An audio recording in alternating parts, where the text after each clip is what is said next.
പണമടയ്ക്കാത്തതിനെ തുടർന്ന് വൈദ്യുതി connection വിച്ഛേദിക്കാനെത്തിയ lineman കണ്ടത് മീറ്ററിന് താഴെ ഒട്ടിച്ചു വെച്ചിരിക്കുന്ന അപേക്ഷ, ഒപ്പം 500 രൂപയും. സാർ, ഫീസ് ഊരരുത്, പൈസ ഇവിടെ വെച്ചിട്ടുണ്ട്, ഞങ്ങൾ സ്കൂളിൽ പോവുകയാണ് സാർ. ഇതായിരുന്നു കുറിപ്പ്.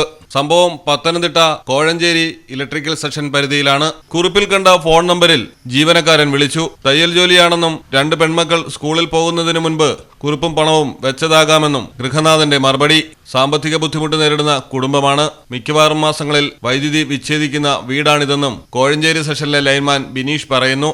കുട്ടികളുടെ അമ്മയെ 3 വർഷം മുൻപ് കാണാതായതാണ്. 461 രൂപയായിരുന്നു കുടിശ്ശിക.